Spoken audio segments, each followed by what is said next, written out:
I'm okay. I was okay, but Sloan certainly had a hard time. I really out-rambled him. Okay, now it was said when Rambo goes into Vietnam, he has 2 words: no pain.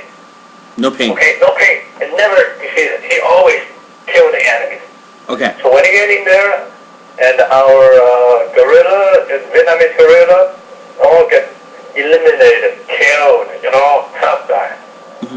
So the Vietnamese country, they were really frustrated. Okay. They killed so many soldiers, we cannot catch him. We can't even get close to him. This guy's like a ghost. So they assigned me, okay, in the movie, okay? This was the original story, but they didn't put it in because it's too long. They try to promote Rambo instead of a VC Commander. But now you're trying to promote VC Commander instead. And then they said, you have a mission. You take care of Rambo. So I took about 6 soldiers, black, all in black, okay? I was the only one around. And we tried to using binoculars to see his whereabouts. And we know these are the places he could have passed by, so we dug several holes about 8 feet to 10 feet deep. Okay. And put on the top, we put a lot of branches and leaves. Okay. And we know one trip is not good enough. One trap is not good enough. 2 is not enough. We gave about a dozen of them all along. Wow. And he finally fell into it. So the Vietnamese government knows that I'm a smart guy. Okay? We fell into that. Listen, as soon as we fell into that, we scream and shout. But they shout, I don't, because I'm an officer. I got to renew my status, okay? They went in there and then pulled off the leaf and laughed. And then they threw dirt and rocks on it. And then they brought over, I ordered them to bring some over manure. Okay? So they, and then we pour over down to his face. Now, by the way, the camera.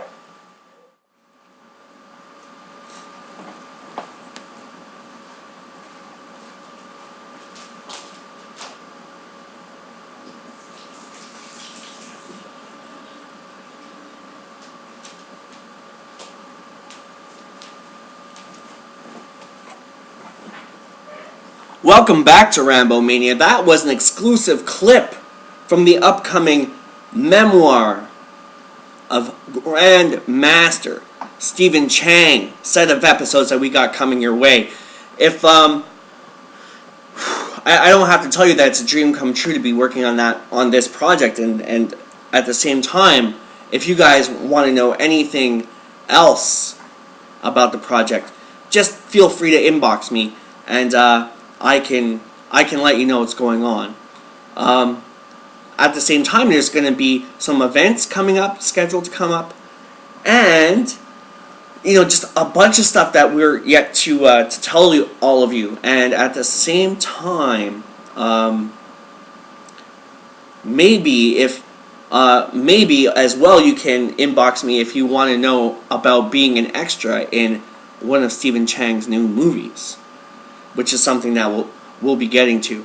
So we're gonna actually paste the official Facebook Montreal fan site in the link below, and when you get over there, you can check out a whole bunch of awesome Stephen Chang stuff, like really, really awesome and impressive, and you kind of get to understand the man behind the myth. Very, very heartwarming individual. I just feel so lucky and so privileged to be working on something at all, but something so epic with such a great and admired and experienced and seasoned and professional man like Stephen Chang. So please check that out.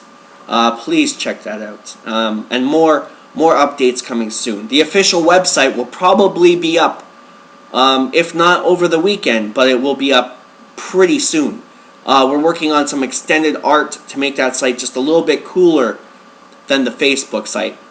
And by using both sites, you'll just be able to kind of get a really interesting look behind the scenes of what it's like to be Stephen Chang, and the experiences, the brilliant and beautiful experience of Stephen Chang.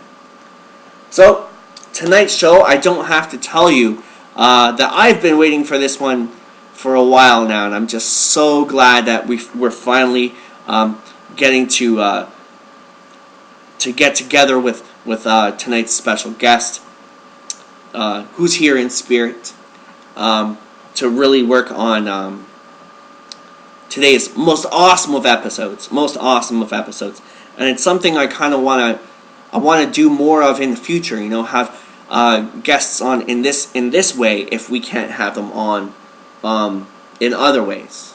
You know, I'm gonna try to ask Adinho Maga, and maybe I'll ask Stefan Chapovsky again to come on in this fashion, in the written Q&A fashion. But tonight's special guest needs no introduction anywhere in the civilized world. The master of disaster, the king of sting, the one and only. But we're gonna give him a little intro anyway. Few times in your lifetime, you will meet your double or your equivalent, or the you from somewhere else. And I really do, I really consider Brent my equal on the expertise of Rambo. Actually, I would say Brent knows more about Rambo than I do. This guy is just a wonderful fan of the genre and of the franchise. Just someone who really cares about, how things are done in the business, and just someone who looks out for the well-being of the movies on the big screen. And I would have to say that I just since getting to know Brent, he's just such a wonderful friend and just such a wonderful guy, and really puts so much effort and beyond into everything else that he does, or everything that he does, I should say. That I should, I just wanted to say that, I just had to work with him on an episode for the show. So Brent couldn't be here in person, but we did do a little written Q&A. So, and it's awesome. You're gonna love this. It's insanely awesome. Now today I'm gonna do this one all what do you call that? On the spot. I'm gonna do this one no script, no notes. I'm getting better with notes and no script, but today we're gonna do it all.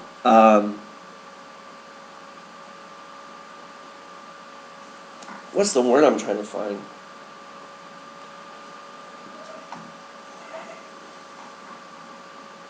Today we're going to do it all freestyle.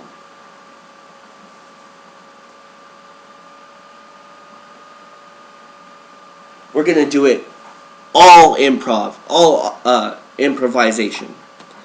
And I wanted to do this also just because, one, I can record it with the sound recorder on my girlfriend's computer, and that way I can run through it in one shot. And two, because it will help me get better at this in the future. It will help me master the craft. So without further ado, here's the questions and the answers for and from BARQS1898 frontman Brent Whiteside. It's Friday the 13th, and I'm in a little bit of a rush today, unfortunately. So we're just going to get right down into business. No scripts, no notes, all improv.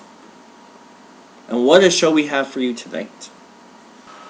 Now, as far as these Q&A things that I'm starting to do now go, usually I do the like we started off with Wallace, and what I like to do is put the question on the screen as I read the question and the answer.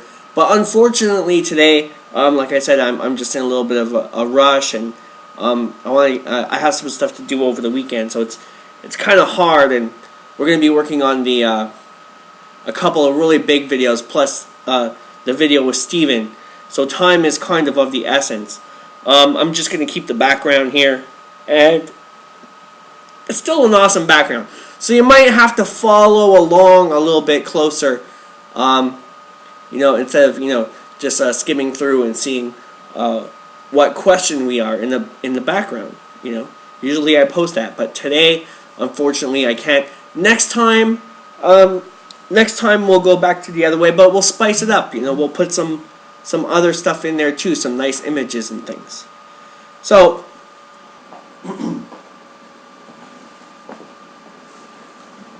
I would say, just like I would think that Jonathan Moody is my Tennessee equivalent to the music side of me, Brent is like the equivalent side to the Rambo side of me, and probably knows a little bit more about Rambo than I do.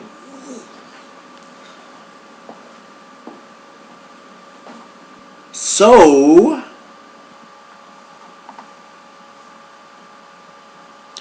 question number 1. When and how did you get into or discover Rambo? And question B for that question, because it's a multiple choice question. Not a multiple choice, but a multiple question. I think most of them are. The B side to that question is, was First Blood the first Rambo movie you saw or ever saw? So Brent writes the brilliant answers to these questions. I probably first discovered Rambo sometime around 1984, when First Blood was showing on satellite TV movie channel. I can't remember if it was edited or not, and I didn't really pay full attention to the storyline. But I remember thinking, this Rambo guy sure is going through hell, and he's just putting it right back on the bad guys. Why are they picking on him? Why don't they leave him alone? I didn't understand anything about Vietnam or PTSD or anything like that at the time. I thought his knife was really cool, with the compass, the fishing line, and the hook and matches. The next year, when Rambo 2 came out, The next year, when Rambo 2 came out in the theaters, my parents took me to see it. And I was totally captivated with that movie. I had never seen such a movie, where one man overcomes all the odds almost single-handed to get done what needs to get done. Later that year, I received an imitation Rambo knife from my late grandfather as a Christmas gift, and I still have it. Although it's been heavily used and abused, it's not visually identical to the movie knife. It has a camouflage handle and a black blade. But to me, as a kid, it was the coolest thing to have. I used to fling it at tree trunks and the closet doors in my room like I was Rambo, and damaged the doors pretty badly.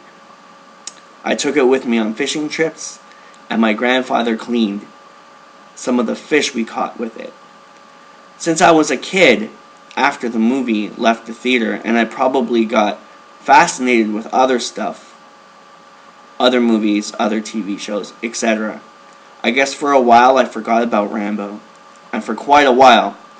It wasn't until I was much older, in my 30s, that my attention came back to Rambo, and the real passion, you might even call it an obsession perhaps, for the character, the movies, and the novels really overtook me.